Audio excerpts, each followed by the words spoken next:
Hello friends, I am Dr. Rashmi. Welcome you to my YouTube channel. We are Studies with Target.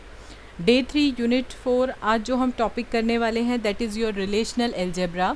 Relational algebra के अंदर हम बहुत सारे fundamental and extended operators को पढ़ेंगे that is select, project, Cartesian product, renaming, set difference, union, join, division and intersection. With example हम इसको समझेंगे और साथ साथ मैं आपके लिए प्रीवियस ईयर क्वेश्चंस भी लेकर आई हूँ जो पूछे गए हैं एनटीए नेट में इस टॉपिक से. तो अगर आपको ये वीडियो अच्छी लगे तो please like, subscribe and share my channel. तो स्टार्ट करते हैं.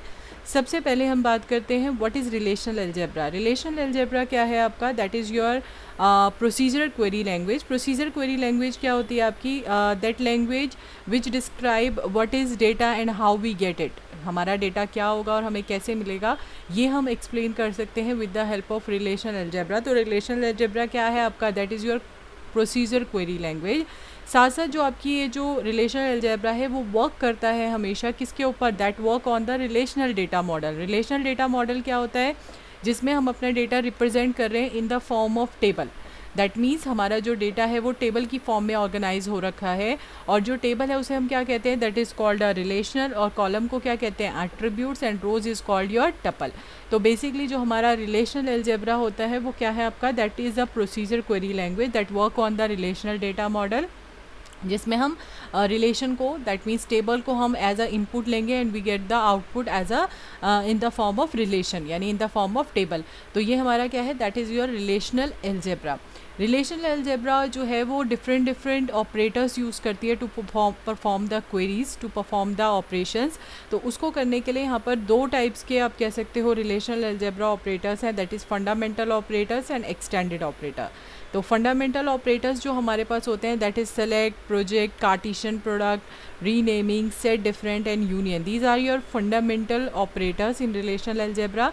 एंड अगर हम बात करें जॉइन, डिवीजन एंड इंटरसेक्शन की तो these are your extended operators in relational algebra. तो हम इसे कैसे यूज़ करेंगे और किस तरीके से हम इन ऑपरेटर्स के लिए कौन सा सिंबल यूज़ करते हैं तो वो हम एग्जांपल के साथ समझते हैं. तो सबसे पहले हम बात करते हैं what is select operator. Select operators हमेशा हम जब भी सेलेक्ट ऑपरेटर की बात करेंगे that means we are using to find the number of rows. अगर हमारे एक टेबल के अंदर नंबर ऑफ रोज़ को फाइंड करना है या जब भी हमें कंडीशन स्पेसिफाई करनी होती है, हमें कंडीशन डिफाइन करनी होती है तो देन उस केस में हम किसका यूज़ करते हैं? We use select operator. Select operator का जो सिंबल होता है दैट इज़ योर सिग्मा. ठीक है. और इस सिग्मा सिंबल के अंदर या इस कंडीशन के अंदर जब हम यूज़ करते हैं तो उसके अंदर हम कंपैरिजन एंड लॉजिकल ऑपरेटर्स को भी यूज़ कर सकते हैं अकॉर्डिंग टू आवर रिक्वायरमेंट कि हमारी रिक्वायरमेंट क्या है. तो इसको लिखने का तरीका क्या होता है? सबसे पहले हम लिखेंगे sigma, then we have to specify the condition, जिस कंडीशन के बेसिस पे हम क्या कर रहे हैं जो हमारी नंबर ऑफ़ रोज़ है, नंबर ऑफ़ जो हमारा क्या कहते हैं रिकॉर्ड है उसको हम रिट्रीव कर रहे हैं. तो उसके वो हम कंडीशन यहाँ पर स्पेसिफाई करेंगे and then we have to specify the relation name और वी कैन से टेबल का नेम हमें यहाँ पर स्पेसिफाई करना है. तो फॉर एग्जांपल जैसे हमारे पास एक ये टेबल दे रखा है that is product ID, product name and price. और प्रोडक्ट आईडी के अंदर हमारे पास ये नंबर ऑफ़ जो है वो हमारे पास डोमेन अवेलेबल है. डोमेन में ये हमारी वैल्यूज़ दे रखी है P001 2 3 4. तो ये हमारी वैल्यूज़ हैं. अब इन्होंने एक कंडीशन दी है, क्वेरी हमें लिखनी है जो रिलेशनल एल्जेब्रा की फॉर्म में लिखनी है जिसमें हमें ये बताना है कि हमें वो नंबर ऑफ़ रोज़ फाइंड करनी है. हमें कंडीशन ये दे रखी है कि प्राइस क्या होना चाहिए? लेस देन 3000 होना चाहिए. तो दैट मीन्स हमें जो कंडीशन जो हम रिलेशनल एल्जेब्रा में लिखेंगे वो लिखने का तरीका क्या होता है? Firstly you have to specify the sigma symbol कि आप कंडीशन दे रहे हो. Then you have to specify the column name, जिस कॉलम के ऊपर आप कंडीशन स्पेसिफाई कर रहे हो. तो प्राइस कॉलम था, लेस देन किससे होना चाहिए? That is 3000. एंड उसके बाद हमारे टेबल का नेम या रिलेशन का नेम. तो यहाँ पर क्या है? That is your product. तो इस तरीके से हम स्पेसिफाई करते हैं रिलेशनल एल्जेब्रा को की क्वेरी को. दैट मीन्स अगर हमें ये दे रखा होता कि हमें एक क्वेरी लिखनी है जिसमें कि हमें डेटा फाइंड करना है उस फॉर एग्जांपल प्रोडक्ट का जिसकी कि प्राइस जो है वो लेस देन 3000 और प्रोडक्ट नेम जो है वो क्या होना चाहिए? आपका पेन ड्राइव. तो आप क्या लिखोगे? Sigma price is less than 3000 and का मतलब बेसिकली दोनों कंडीशन ट्रू होनी चाहिए और product name is equal to जो हमारा पेन ड्राइव है. और देन उसके बाद you have to specify the product. तो अगर हम इसके अकॉर्डिंग देखें तो हमारे पास जो है वो हमारे पास लेस देन 3000 के हिसाब से देखें तो हमारे पास 3 हमें नंबर ऑफ़ रोज़ मिलेंगी. और अगर हम according to this second condition देखें तो हमारे पास सिर्फ एक ही रिकॉर्ड आएगा दैट इज़ P005. 4। तो ये लिखने का तरीका होता है। सेकेंड ऑपरेटर जो हम यूज़ करते हैं that is your project operation. तो फर्स्ट जो हमारा सिलेक्ट ऑपरेशन था वो नंबर ऑफ़ रोज़ को सिलेक्ट करने में हेल्प करता था, हमें कंडीशन स्पेसिफाई करनी होती थी। लेकिन अगर हम बात कर रहे हैं किसकी, नंबर ऑफ़ कॉलम को सेलेक्ट करने की, नंबर ऑफ़ कॉलम को फाइंड करने की, then we have to use the project operator. Project operator जो है वो किस सिंबल के थ्रू एक्सप्लेन होता है, विद द हेल्प ऑफ पाई।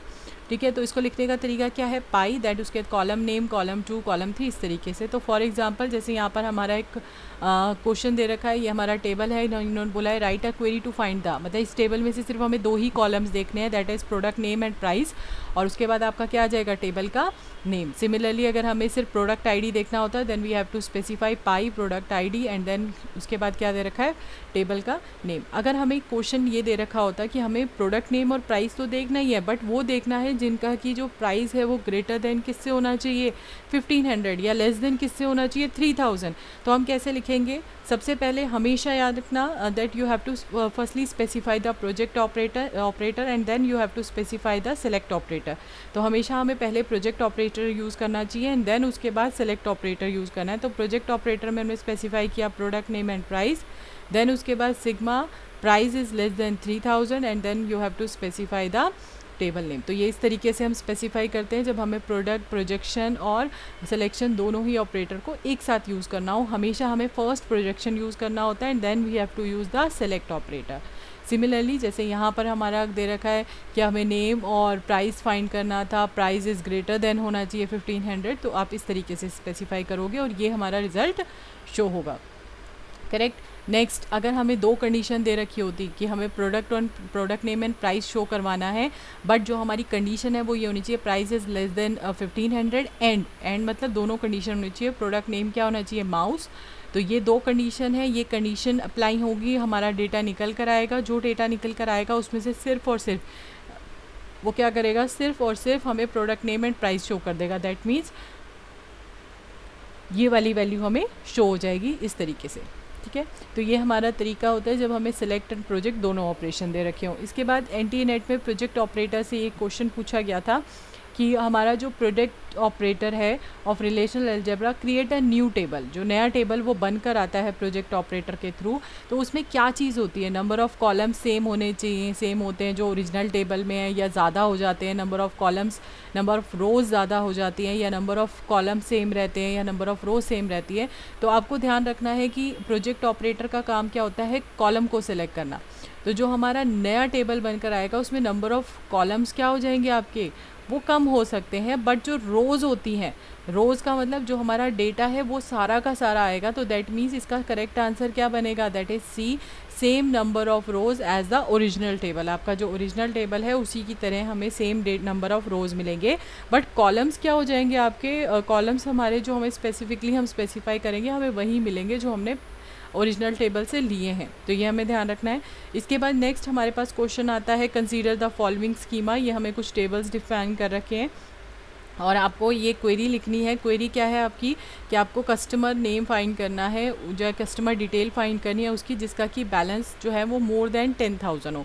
अगर हम इस कंडीशन को देखें तो हमें पहले ये देखना पड़ेगा कि बैलेंस और कस्टमर नेम हमें कौन से टेबल से मिल रहा है। तो बैलेंस एंड कस्टमर नेम हमारा कौन से टेबल में है, दैट इज़ डिपॉजिट टेबल।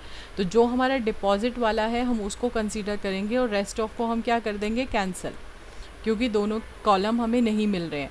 अब हमें चेक करना है कि हमें क्या फाइंड करना है, हमें पहले क्या यूज़ करना है, सेकंड क्या यूज़ करना है। तो मैंने आपको पहले भी बताया था कि जब हमें कॉलम सेलेक्ट करना होता है then you have to use the project operator, और जब कंडीशन देनी होती है then you have to specify the select operator.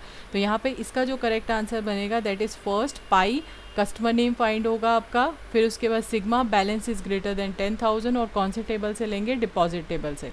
Deposit table से क्यों ले रहे हैं, क्योंकि डिपॉजिट टेबल के अंदर हमें कस्टमर की डिटेल और बैलेंस की डिटेल मिल रही है। ठीक है, जबकि बोरो के अंदर हमें क्या मिल रहा था, बोरो के अंदर हमारे पास बैलेंस नहीं था, कस्टमर अकाउंट नंबर मिल रहा है बट बैलेंस नहीं है। कस्टमर टेबल में कस्टमर नेम मिल रहा है बट बैलेंस नहीं है। तो हमें जो सारी वैल्यूज़ मिल रही हैं वो हमें कौन से टेबल के अंदर मिल रही है, डिपॉजिट। तो correct answer is a. Next इसके बाद हमारे पास आता है कार्टीशन प्रोडक्ट। कार्टीशन प्रोडक्ट क्या होता है, कार्टीशन प्रोडक्ट जब हमें दो टेबल्स को आपस में कंबाइन करना होता है, दो टेबल्स को एक दूसरे के साथ ज्वाइन करना होता है, then we use cartesian product. और कार्टीशन प्रोडक्ट के लिए जो सिंबल होता है दैट इज़ योर क्रॉस। ठीक है। जैसे हमारे पास ये दो टेबल्स दे रखे हैं, प्रोडक्ट एंड कस्टमर। प्रोडक्ट के अंदर प्रोडक्ट आईडी है, नेम है, प्राइस है। कस्टमर के अंदर कस्टमर आईडी, कस्टमर नेम और प्रोडक्ट आईडी, ये हमारे पास कॉलम्स दे रखे हैं।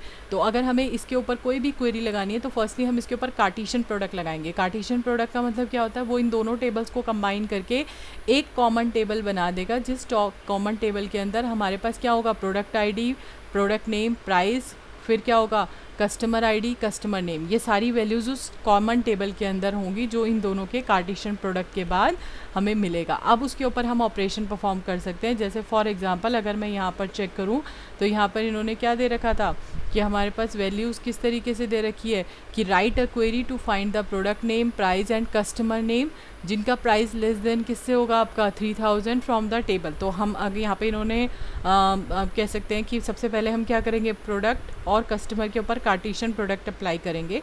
कार्टेशियन प्रोडक्ट अप्लाई करने के बाद एक टेबल बनकर आएगा जिसके अंदर सारे कॉलम्स होंगे। उसके अंदर हम कंडीशन अप्लाई करेंगे। कंडीशन जैसे इन्होंने यहाँ दे रखी है, प्राइस इज़ ग्रेटर देन 1500, तो आप यहाँ पे लिख सकते हैं प्राइस इज़ लेस देन 3000, जो आपका क्वेश्चन में दे रखा है।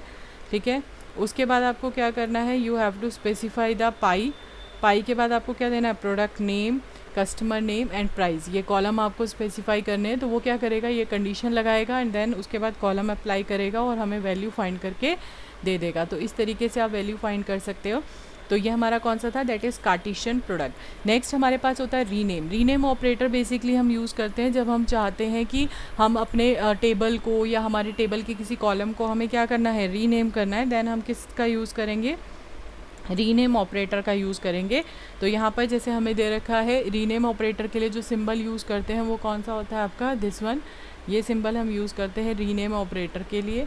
ठीक है, तो रीनेम ऑपरेटर, फिर देन उसके बाद relational new and then relational old की वैल्यू हम स्पेसिफाई करेंगे। तो इस तरीके से जैसे हमारे पास एक क्वेश्चन दे रखा है कि हमें रीनेम करना है प्रोडक्ट टेबल को, किससे, प्रोडक्ट डिटेल से। तो हमें क्या करा, रीनेम सिंबल का यूज़ किया। देन उसके बाद प्रोडक्ट डिटेल, जो नया टेबल है उसका नेम डिफाइन करेंगे और पुराने टेबल का। तो जो ओल्ड टेबल है वो न्यू टेबल से क्या हो जाएगा, नेम से रिप्लेस्ड हो जाएगा। और अगर हमें इस तरीके से दे रखा होता है कि हमें नया टेबल, जो प्रोडक्ट टेबल था उसको नया नाम देना है, प्रोडक्ट डिटेल, और साथ साथ जो उसका प्राइस वाला कॉलम था उसको हमें किस नाम से रीनेम करना है, प्रोडक्ट प्राइस। तो आप इसे लिख सकते हो rename symbol, then product detail, फिर उसके बाद product ID, comma product name, comma product price, और उसके बाद आपके टेबल का नेम। तो इस तरीके से वो क्या करेगा, इस ओल्ड टेबल को रिप्लेस कर देगा किससे, इस न्यू टेबल से, और उसके अंदर ये सारी कॉलम्स की वैल्यूज़ स्पेसिफाई हो जाएंगी। करेक्ट। उसके बाद नेक्स्ट बात करते हैं यूनियन कंपैटिबिलिटी। यूनियन कंपैटिबिलिटी का मतलब क्या होता है आपका, जब हमें कभी भी यूनियन ऑपरेशन या हमारे पास कुछ ऐसे ऑपरेशन होते हैं जो हम अगर अप्लाई करना चाहते हैं तो उसके लिए हमारे दो टेबल्स के बीच में कुछ कंडीशन सेटिस्फाई होनी चाहिए। अगर वो कंडीशन सेटिस्फाई होंगी तभी हम वो ऑपरेटर्स अप्लाई कर सकते हैं, अदरवाइज अप्लाई नहीं कर सकते, वो ऑपरेशन अप्लाई नहीं कर सकते। तो वो जो जो दो ऑपरेशन हम कहते हैं उनको हम क्या कहते हैं, that is called union compatible.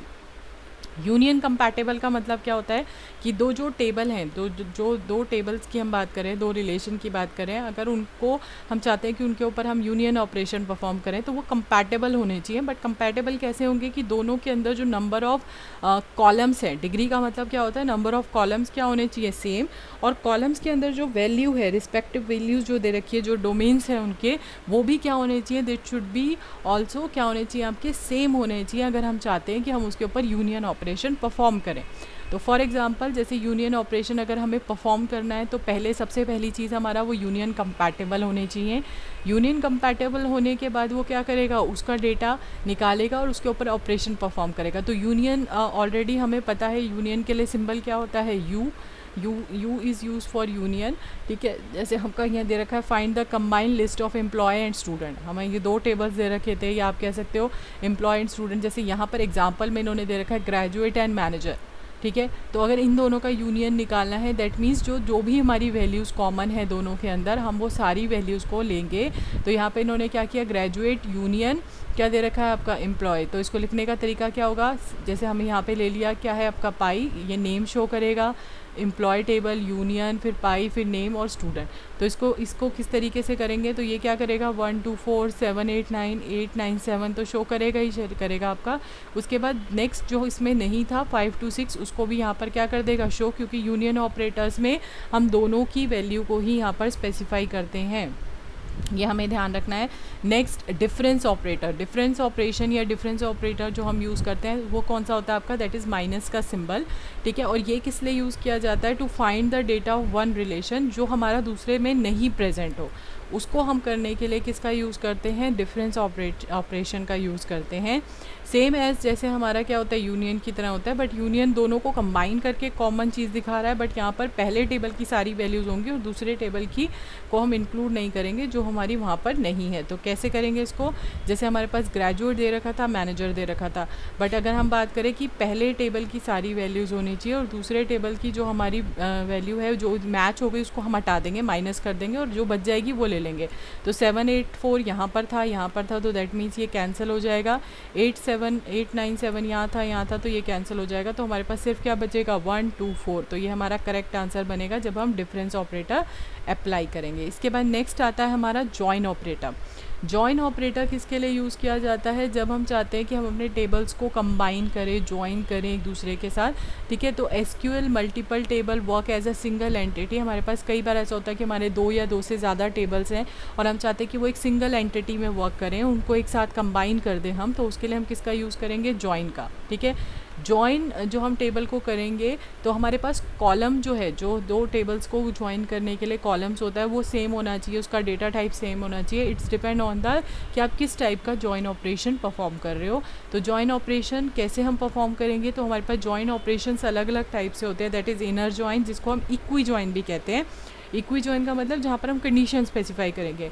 Outer join होता है, क्रॉस जॉइन होता है और सेल्फ जॉइन होता है। तो ये हमारे जॉइंस के जॉइन बेसिकली किस लिए यूज़ किया जाता है, सो दैट हम 2 या 2 से ज़्यादा टेबल्स को एक साथ कंबाइन करें और जब भी हम रिजल्ट निकालें तो हम एक सिंगल एंटिटी की एक सिंगल वे में हमें डेटा मिल जाए। तो उसके लिए हम किसका यूज़ करते हैं, जॉइन ऑपरेटर का। सबसे पहले हम बात करते हैं इनर जॉइन या इक्वी जॉइन जिसे कहते हैं। These are the most common join, सबसे ज़्यादा कॉमनली यूज़ किया जाता है टेबल को आपस में कंबाइन करने के लिए। इक्वी जॉइन में हमारे पास क्या होता है, हम कंपेयर करते हैं दोनों टेबल्स के किसी एक कॉलम को और उसके ऊपर कंडीशन लगाते हैं इक्वल की, और अगर वो इक्वल है तो हम उसको कंबाइन करके जो है वो रिजल्टेंट टेबल क्रिएट करेंगे। किस तरीके से, जैसे यहाँ पर हमारे पास स्टूडेंट है और कोर्स है। अगर हम यहाँ पर देखें स्टूडेंट और कोर्स टेबल में, तो यहाँ पर हमारे पास एक कॉमन कॉलम है दैट इज़ कोर्स आईडी, और यहाँ पर भी क्या है, कोर्स आईडी। तो अगर हमें इन दोनों टेबल्स को आपस में ज्वाइन करना होगा तो हम किस कॉलम के बेसिस पे ज्वाइन करेंगे, इक्वी ज्वाइन कर रहे हैं तो इक्वी ज्वाइन मतलब हम कोर्स आईडी को कोर्स आईडी के साथ मैच करेंगे। तो कैसे मैच होगा आपका, फॉर एग्जांपल अगर मैं इन टेबल को कंबाइन करूँगी तो ये हमारा रो जो होगी वो किसके साथ कंबाइन होगी, आपकी फर्स्ट के साथ।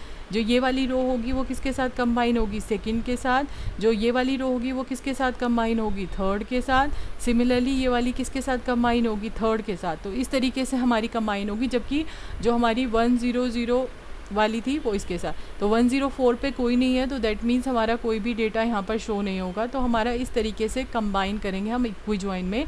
तो जैसे हमारे यहाँ पर उन्होंने देखा है, list the student detail along with the course name to which they belongs.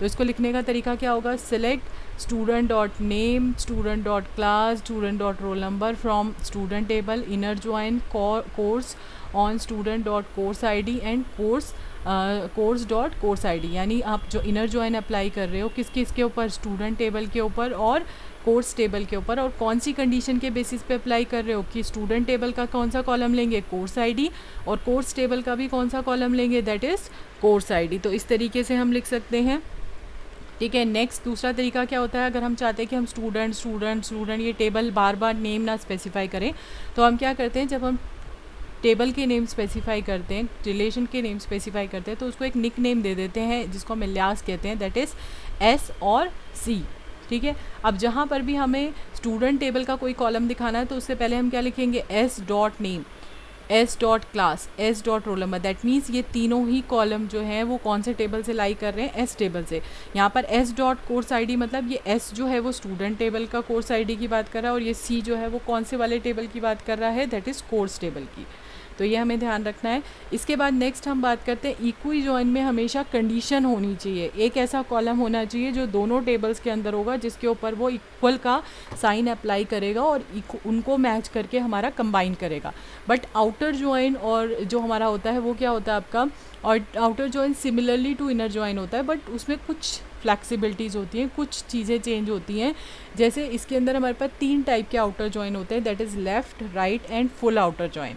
Left outer join क्या कहता है आपका, या आप कह सकते हो सबसे पहले हम फुल की बात करते हैं। फुल आउटर जॉइन क्या कहता है कि दोनों टेबल्स की सारी वैल्यूज़ होनी चाहिए, चाहे वो मैच करे या मैच ना करे।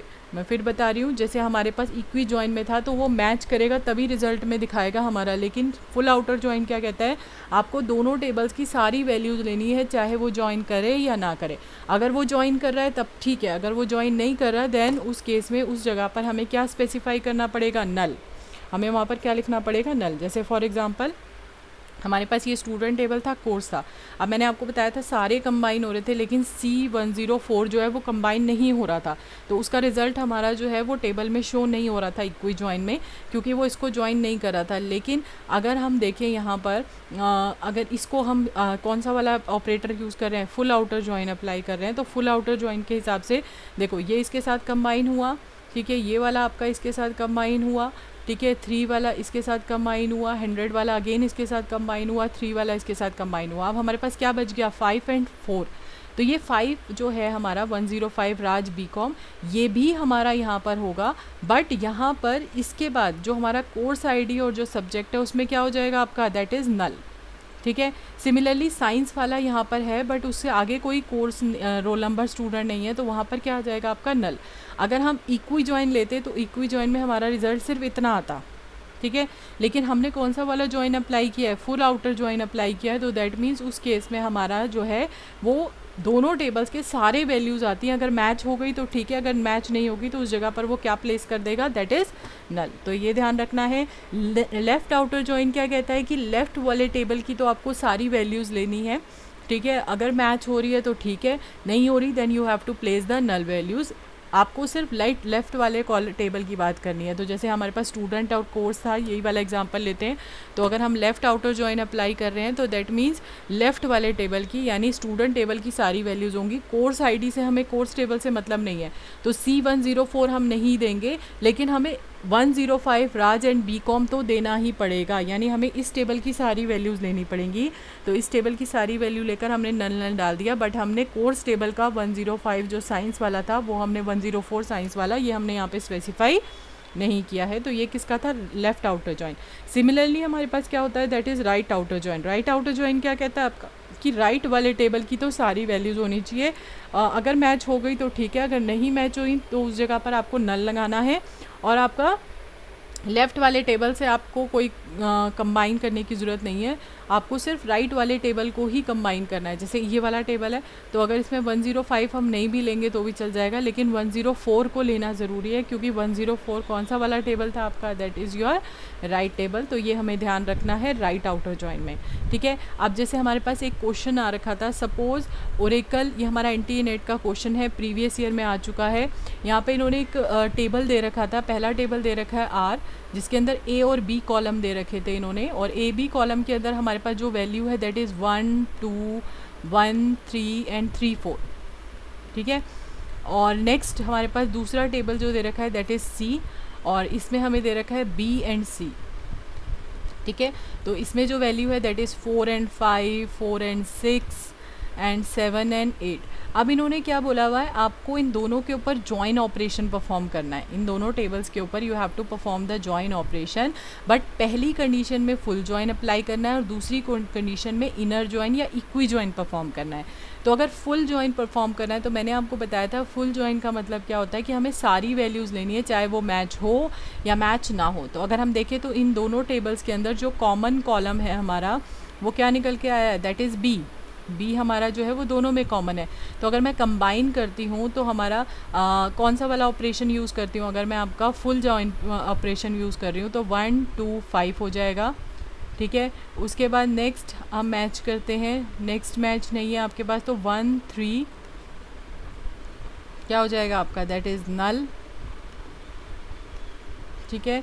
उसके नेक्स्ट 3 4 6, ये 4 वाला इस 4 के साथ मैच हो जाएगा, ये वाला इसके साथ मैच हो रहा है, ठीक है। उसके बाद नेक्स्ट बनेगा आपका नल 7 8। तो दैट मीन्स क्योंकि हमें सारी वैल्यूज़ लेनी है, अगर मैच हो रही है तो ठीक है, अगर मैच नहीं हो रही है तो दैट मीन्स उस जगह पर हम क्या डाल देंगे, नल डाल देंगे। तो फुल आउटर जॉइन को अगर मैं देखूँ तो हमारे पास जो रिजल्ट बन के आया है वो नंबर ऑफ़ कॉलम्स कितने बन के आए हैं आपके, दैट इज़ जो हमारा रिजल्ट नंबर ऑफ़ रोज़ बन के आई हैं वो कितनी बन के आई हैं इसके अंदर, 4। ठीक है, अगर यही चीज़ इक्वी जॉइन में होती, इक्वी जॉइन मतलब जो मैच हो रहा है, तो मैच तो सिर्फ 2 ही हो रहे हैं, तो वो कौन से होंगे आपके, फर्स्ट वाला और लास्ट वाला, तो यानी ये वाला और ये वाला मैच हो रहा है, ये दोनों मैच नहीं हो रहे हैं। तो दैट मीन्स अगर हम इनर जॉइन अप्लाई करेंगे तो हमें कितनी नंबर ऑफ रिजल्ट मिलेगा, 2, और अगर हम आउटर जॉइन अप्लाई करेंगे तो 4। तो इसका करेक्ट आंसर क्या होगा, 4 और 2। ये एनटीए नेट में पूछा गया है, प्रीवियस ईयर का क्वेश्चन है, इंपॉर्टेंट है, इस टाइप के क्वेश्चंस 1-2 बार आ चुके हैं, तो आपको पता होना चाहिए कि फुल आउटर जॉइन कहाँ यूज़ होगा, इनर जॉइन कहाँ पर यूज़ होगा। ठीक है, इसके बाद हम बात करते हैं क्रॉस जॉइन की। क्रॉस जॉइन मैं ऑलरेडी आपको बता चुकी हूँ, कार्टेशियन प्रोडक्ट है, दैट मीन्स हम हर टेबल की वैल्यूज़ को दूसरे टेबल के साथ कंबाइन करते हैं सो दैट हम उसको यूज़ कर सकें। लेकिन इसमें जो मेन कंसेप्ट होता है कार्टेशियन प्रोडक्ट या क्रॉस जॉइन के अंदर, हमारे पास कोई कॉमन वैल्यू ना भी हो तो भी हम सारी वैल्यूज़ को हर किसी के साथ कंबाइन कर देते हैं। तो इसमें जो हमारा रिज़ल्ट बनकर आता है दैट इज़ ह्यूज रिज़ल्ट होता है, यानी हमारे पास बहुत सारा डेटा आ जाता है एज अ इंटरमीडिएट रिज़ल्ट के अंदर, तो वो हमारे लिए यूज़फुल कई बार नहीं भी होता। तो ये हमारा क्रॉस जॉइन होता है। जैसे आपके पास ये टेबल है और ये टेबल है, इस टेबल के अंदर कोई भी कॉमन कॉलम नहीं है, जैसे पहले वाले टेबल में कोर्स आईडी था, यहाँ पर कॉमन नहीं है। तो अगर हम कंबाइन करेंगे तो यहाँ पर कंबाइन कैसे होगा, इस टेबल की हर वैल्यू जो है वो हर किसी के साथ कंबाइन होगी।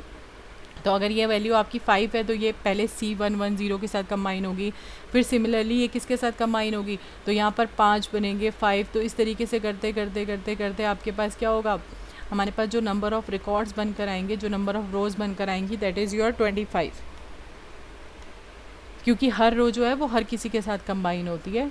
इसके बाद नेक्स्ट आता है आपका सेल्फ जॉइन। सेल्फ जॉइन क्या होता है, जब एक टेबल अपने आप से ही कंबाइन करता है so that to find the result, to combine करता है, तो उस टाइप के, जैसे एक एम्प्लॉय है, एम्प्लॉय है तो मैनेजर भी होगा, मैनेजर है तो एम्प्लॉय भी होगा। तो एक ही टेबल अगर एम्प्लॉय वाला टेबल है तो उसमें अगर हमें उसी को उसके साथ कंबाइन करना है, एक ही टेबल के अंदर दोबारा से कुछ ऑपरेशन परफॉर्म करना है, तो उसे हम सेल्फ जॉइन के थ्रू भी कर सकते हैं। तो self join is use to join a table to itself, अपने साथ दोबारा से, as if the tables were 2 tables, मतलब वो इस तरीके से ट्रीट करेगा कि एक ही टेबल को हम 2 बार लिखकर उसके ऊपर ऑपरेशन परफॉर्म कर रहे हैं, तो वो सेल्फ जॉइन होगा। जैसे हमारे पास कोर्स आईडी या रोल नंबर है, ठीक है, अब हमें स्टूडेंट टेबल दे रखा है, तो अगर मुझे इस तरीके से लिखना है कि हमने क्या डिफाइन किया, select A dot course ID A dot roll number from student A comma student B, हमने एक स्टूडेंट टेबल को ही 2 बार लिख दिया और हमने ये लिख दिया कि जिसका भी रोल नंबर जो है पहले टेबल में से लेस देन दिस होगा वो उसकी वैल्यू फाइंड करके दे देगा। तो इस तरीके से सेल्फ जॉइन बेसिकली हम जो है वो तब यूज़ करते हैं जब एक टेबल को दूसरे के साथ कंबाइन करना होता है, और बहुत कई बार ये कन्फ्यूज़न क्रिएट करता है। It's depend on query to query कि आप इसको किस तरीके से यूज़ कर रहे हो। इसके बाद नेचुरल जॉइन आता है in relational algebra. Natural join is a binary join, natural join between the 2 operation result combined as at the common attribute, जो मैंने आपको पीछे बताया था सेम वही चीज़ है।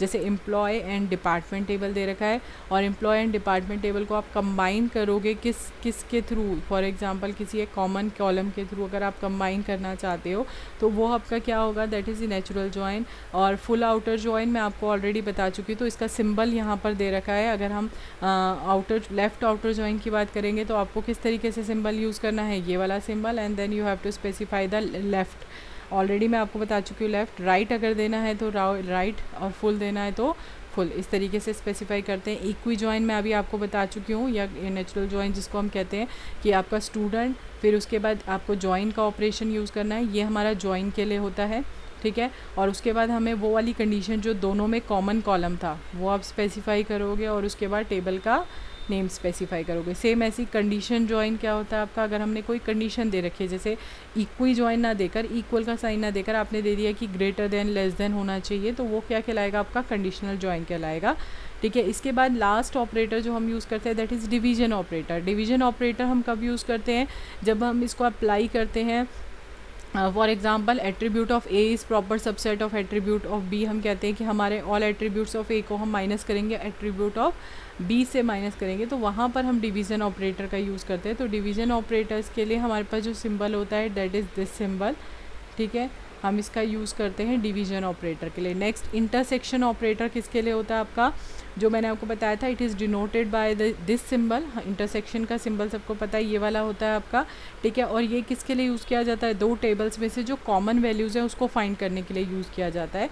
तो एक चीज़ हमें ध्यान रखनी है कि जब भी हम इंटरसेक्शन ऑपरेटर अप्लाई करेंगे तो हम जिस कॉलम के ऊपर अप्लाई कर रहे हैं तो वो हमारा क्या होना चाहिए, सेम वैल्यूज़ होनी चाहिए, सेम डिग्री होनी चाहिए, तभी हम अप्लाई कर सकेंगे, और वैल्यूज़ भी सेम होनी चाहिए। जैसे आपका अगर हम बात करें इन दोनों के बीच में, तो इन दोनों के बीच में हमारे पास जो टेबल हमें मिलकर आ रहा है, कॉमन वैल्यू जो डिपार्टमेंट की मिल के आ रही है, तो जैसे ये हमारा क्या है, पाई, ठीक है। उसके बाद डिपार्टमेंट कॉलम, सिर्फ डिपार्टमेंट कॉलम दिखाएगा आर का और डिपार्टमेंट कॉलम दिखाएगा R1 का, वो वाला जो दोनों में कॉमन हो। तो दोनों में कॉमन कौन सा है आपका, दैट इज़ HR, तो वो HR रिजल्ट में शो कर देगा। तो ये हमारा इस तरीके से होता है। तो ये हमारे कुछ ऑपरेटर्स थे जो हमने आज किए हैं रिलेशनल ऑपरेशन। तो हमें ये ध्यान रखना है कि हम कौन कौन से ऑपरेटर्स यूज़ करते हैं। अगर आपको ये क्लियरली स्पेसिफाई होंगे तो क्वेश्चन चाहे किसी भी टाइप, किसी भी फॉर्म में आ जाए, आप उसको इजीली सॉल्व कर सकते हैं। जैसे मैंने आपको बताया कि कई बार वो इक्वेशंस की फॉर्म में दे देते हैं NTA नेट के अंदर, कई बार आपसे डायरेक्टली पूछ लिया जाता है कि प्रोजेक्ट ऑपरेटर क्या है, कई बार आपके क्वेश्चन जो है वो मैचिंग की फॉर्म में आते हैं। जॉइंस के क्वेश्चन मेनली मैचिंग में आते हैं, left outer join, full outer join, equi join, इस टाइप से क्वेश्चन पूछे जाते हैं। तो ये कहीं ना कहीं इंपॉर्टेंट टॉपिक है, बेसिक कॉन्सेप्ट है। आपको लगता है कि हमें आता है, बट इसकी प्रैक्टिस ज़रूरी है। अगर आप प्रैक्टिस करोगे, बेसिक कॉन्सेप्ट क्लियर करोगे, तभी आप इसको ईजिली सॉल्व कर पाओगे, ठीक है। तो अगर आपको मेरी वीडियो समझ आ रही हैं और मेरी वीडियो अच्छी लग रही हैं तो प्लीज़ मेरी वीडियो को लाइक, सब्सक्राइब एंड शेयर करें। उससे हमें मोटिवेशन मिलता है और उस टाइप की वीडियो और बनाने के लिए कहीं ना कहीं एक मोटिवेशन फैक्टर की ज़रूरत होती है। तो प्लीज़ इस वीडियो को लाइक, सब्सक्राइब एंड शेयर करें। Thank you so much for your valuable time.